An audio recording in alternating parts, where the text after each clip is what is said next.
Hi hello नमस्ते, कसे आहात सगळे. मितवा मराठी रेसिपीमध्ये आज सगळ्यांचे खूप खूप स्वागत. तर पहा, इथे आज आपण एक वाटी मोड आलेल्या मुगापासून एक चविष्ट, स्वादिष्ट आणि त्याचबरोबर अति प्रोटीनयुक्त एक रेसिपी तयार करणार आहोत.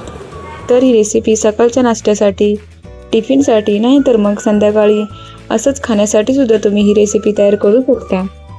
पहा, आपल्याला इथे हिरवे मूग घ्यायचे आहेत आणि मग ते 8 ते 10 तास आपल्याला ते भिजवून घ्यायचे आहेत. तर तुम्ही हे हिरवे मूग रात्री भिजायला घाला, म्हणजे सकाळपर्यंत ते छान असे मऊ होतात.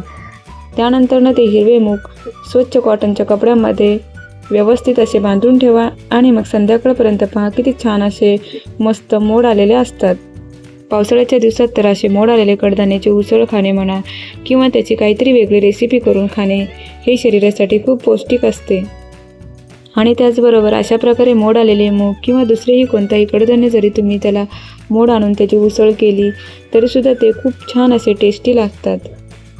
तर पहा, इथे आपण 1 वाटी मोड आलेले मूग घेतलेले आहेत आणि आता ते आपण मिक्सरच्या भांड्यामध्ये घालून घेऊ. तर पहा, इथे मोड आलेले मूग आपण ज्यावेळेस मिक्सरच्या भांड्यात घालतो त्यावेळेस त्यातलं जे पाणी असतं ते गाळून घ्या. त्यामुळे आपले हे मुगाचे मिश्रण जास्त पातळ होणार नाही. आणि त्याचबरोबर आपण ज्यावेळेस हे मिश्रण वाटून घेणार आहोत त्यावेळेस थोडं थोडं गरज लागेल तसं पाणी घालू. एकदम असं पाणी घालून हे मिश्रण वाटायचं नाही.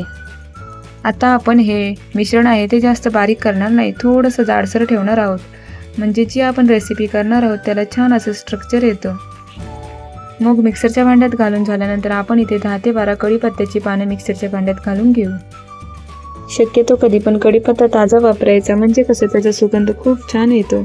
आणि महत्त्वाचं म्हणजे कढीपत्ता फोडणीसाठीच नाही तर असं काही मिश्रण वाटत असताना जर कढीपत्ता घातला तर त्याची अजून चव येते. तर पहा, आता आपल्याला इथे 6 ते 7 लसणाच्या पाकळ्या मिक्सरच्या भांड्यामध्ये घालून घ्यायच्या आहेत. तर पहा, आता आपल्याला प्रथम लसूणच्या पाकळ्या आहेत त्या खलबत्त्याच्या ठोकल्याच्या सहाय्याने थोड्याशा असा प्रेस करून घ्यायच्या, म्हणजे कसं मिक्सरच्या भांड्यात त्या घातल्यानंतर लवकर त्याची बारीक पेस्ट होते. नाहीतर मग मिक्सरच्या भांड्यात तो लसूण तसाच अख्खा राहतो. लसूण आणि हिरवी मिरची जर मिक्सरच्या भांड्यामध्ये अशा प्रकारे वाटून घेतली तर आपण जो पदार्थ तयार करणार आहोत त्याची चव अजून वाढते. तर पहा, तुम्हाला जरी ते लसणाऐवजी तुम्ही कांद्याचा वापर केला तरी चालेल. अशा प्रकारे आपला लसूण छान असा ठेचून झाला आहे. आता आपण हा लसूण मिक्सरच्या भांड्यामध्ये घालून घेऊ. त्यानंतर आपण इथे स्वच्छ धुतलेली ताजी कोथिंबीर घालणार आहोत. तर पहा, आपल्याला इथे कोथिंबीर बरोबर कोथिंबीरची जी कोवळी देठ असतात त्याचासुद्धा इथे आपण वापर करणार आहोत. तर पहा, व्हिडिओमध्ये दाखवते त्या पद्धतीने आपल्याला अशा कोवळ्या काड्यांचासुद्धा इथे वापर करायचा आहे. अशा प्रकारे ताजी कोथिंबीर आणि त्याचबरोबर कोवळ्या काड्यांचासुद्धा आपण वापर केला तर त्याच्यामध्ये फायबरचे प्रमाण जास्त असते, त्याचबरोबर लोहाचे प्रमाणसुद्धा भरपूर असते. आणि त्यामुळे आपण जी रेसिपी तयार करणार आहोत त्याला कलरसुद्धा छान येतो आणि त्याचबरोबर छान सुगंधसुद्धा येतो. आता आपल्याला इथे एका हिरव्या मिरचीचा वापर करायचा आहे. तुम्हाला जर पाहिजे असेल तर तुम्ही या रेसिपीचं तिखटपणासुद्धा वाढवू शकता, पण आपण ही रेसिपी लहान बाळांसाठी करतोय म्हणून आपण इथे एकाच हिरव्या मिरचीचा वापर करणार आहोत. तर पहा, अशा प्रकारे आपण हिरव्या मिरचीचे तुकडे करून घेतले. त्यानंतर इथे चवीनुसार थोडंसं मीठ घालून घेतलं. मिठामुळं कसं आपण ही जे मिश्रण तयार करणार आहोत त्यालासुद्धा छान चव येते. आणि त्यानंतर 1 चम्मच जिरं घालून घेऊ. शक्यतो कधी पण पराठे धपाटे करत असताना जिऱ्याचं प्रमाण जरा जास्तच वाढवायचं, म्हणजे कसं आपण जी रेसिपी तयार करणार आहोत ती रेसिपी छान चविष्ट होते. आता आपण मिक्सरच्या भांड्याचं झाकण लावून हे मिश्रण व्यवस्थित असं बारीक करून घेऊ. तर पहा, इथे आपण मिक्सरच्या सहाय्याने आपण एक गिरकी फिरवून घेतली, पण आता आपल्याला इथं थोडं पाणी घालायची गरज वाटली म्हणून आपण थोडंसं इथे पाणी घालून परत आपण हे मिश्रण व्यवस्थित असं बारीक करून घेऊ. तर पहा, इथे 1 मिनिटातच आपली मस्त ही मोड आलेल्या मुगाची छान अशी ग्रेव्ही तयार झालेली आहे. तर व्हिडिओमध्ये दाखवते त्या पद्धतीने आपल्याला ही ग्रेव्ही तयार करून घ्यायची आहे.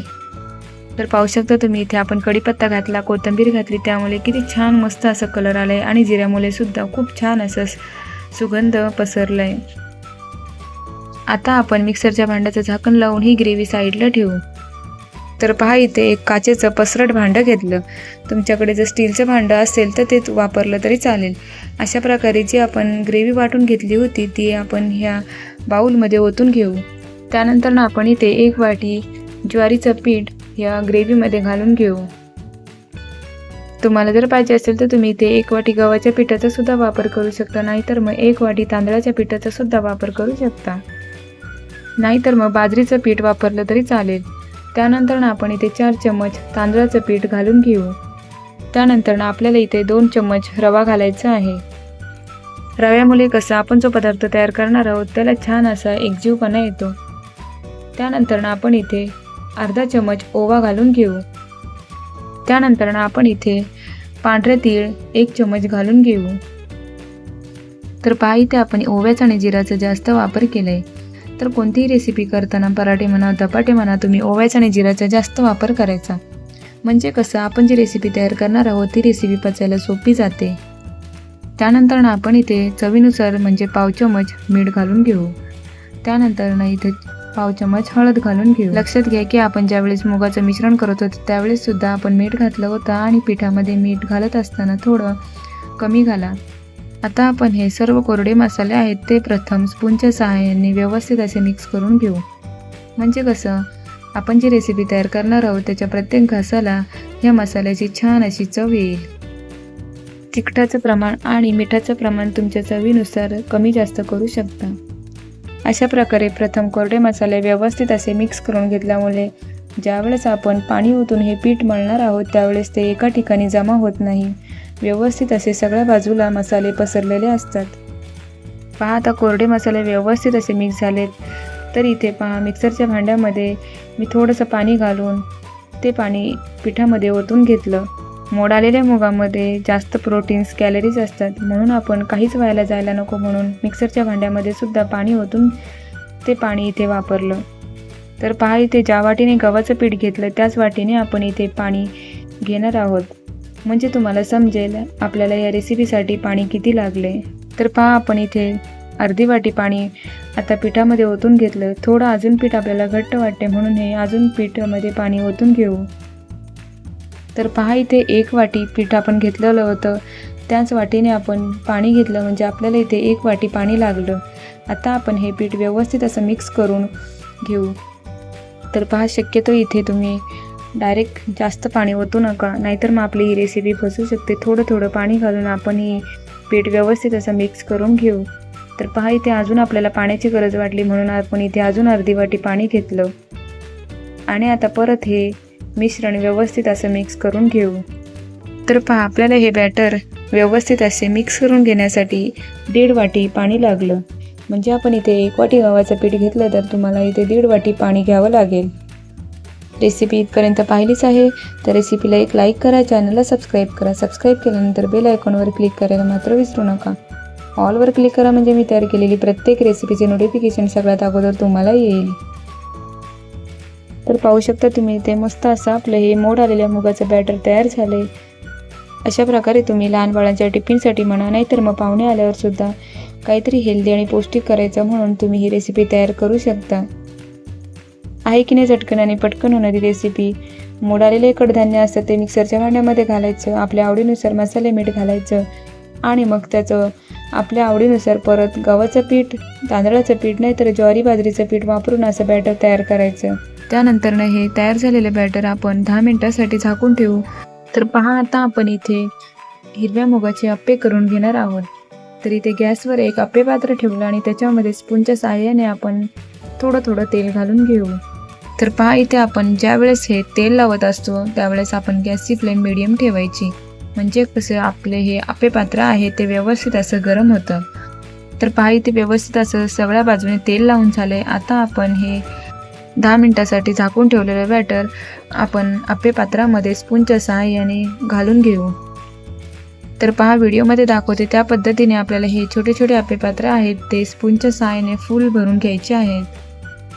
तर पहा कधीही अप्पे करत असताना आपण ज्यावेळेस बॅटर होतो त्यावेळेस प्रथम साईडच्या बाजूने सुरुवात करायची, त्यानंतरच मधल्या भागामध्ये बॅटर ओतून घ्यायचं, म्हणजे कसं मधल्या भागामध्ये आपले गॅसचं प्रमाण जास्त असतं मग ते करपून जातं. म्हणून कधी पण साईडच्या बाजूला बॅटर घालून झाल्यानंतर मगच मधल्या बाजूला बॅटर घालायचं.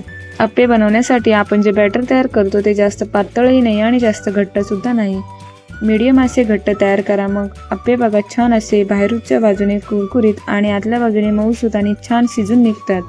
तर पाहू शकता तुम्ही त्या आप्पे पात्रामध्ये हे बॅटर व्यवस्थित असं घालून झाले. आता आपण झाकण ठेवून 1-2 मिनिटासाठी हे आप्पे शिजवून घेऊ. 2 मिनिटं झालेली आहेत. आता आपण झाकण काढून घेऊ. गॅसची फ्लेम स्लो टू मिडियम ठेवून तुम्ही हे आप्पे व्यवस्थित असे शिजवून घेऊ शकता. आता आपण स्पूनच्या सहाय्याने हे आप्पे हलक्या हाताने पलटी देऊन घेऊ. तर पहा, इथे व्हिडिओमध्ये दाखवते त्या पद्धतीने प्रथम आपण स्पून चारी बाजूने गोल फिरवून घ्यायचं आणि मगच हलक्या हाताने आप्पे व्यवस्थित असे उचलून पलटी देऊन घ्यायची. आप्पे कधी पण लगेच पलटायची घाई करू नका. एक बाजू व्यवस्थित सोनेरी रंगावर शिजू द्या, मगच त्याला हलक्या हाताने पलटी देऊन घ्यायचं. तर पहा, इथे तुम्ही आप्पे पलटण्यासाठी स्पूनचा सुद्धा वापर करू शकता, नाहीतर मग तुम्ही काठीचा सुद्धा वापर करू शकता. म्हणजे कसं जो आप्प्यांचा आकार आहे तो व्यवस्थित राहील. व्हिडिओ पाहताच तुम्हाला समजलं असेल की स्पूनच्या सहाय्याने सुद्धा खूप छान असे आप्प्यांना पलटी देता येते. अशा प्रकारे पीठ व्यवस्थित भिजवून आणि त्याचबरोबर गॅसची फ्लेम स्लो टू मिडियम ठेवून असे मस्त सोनेरी रंगावर आपल्याला आप्पे व्यवस्थित शिजवून घेता येतात. तर पहा, इथे आप्प्यांना व्यवस्थित असं हलक्या हाताने पलटी देऊन झाले. आता परत आपण स्पूनच्या सहाय्याने वरच्यावर असं थोडं थोडं तेल सोडून घेऊ. तुम्हाला जर पाहिजे असेल तर तुम्ही इथे तेलाऐवजी तुपाचा सुद्धा वापर करू शकता. तर पहा, इथे तेल व्यवस्थित असं सोडून झाले. आता आपण गॅसची फ्लेम स्लो ठेवून परत झाकण ठेवून 1-2 मिनिटासाठी हे आप्पे शिजवून घेऊ. 2 मिनिटं झालेली आहेत. आता आपण झाकण काढून घेऊ. तर पाहू शकता तुम्ही इथे मस्त असे आपले आप्पे तयार झालेले आहेत. दोन्ही बाजूने मस्त असे फुगलेले आहेत आणि छान असे कुरकुरीत सुद्धा झालेत. आता आपण स्पूनच्या सहाय्याने हे आप्पे एका प्लेटमध्ये काढून घेऊ.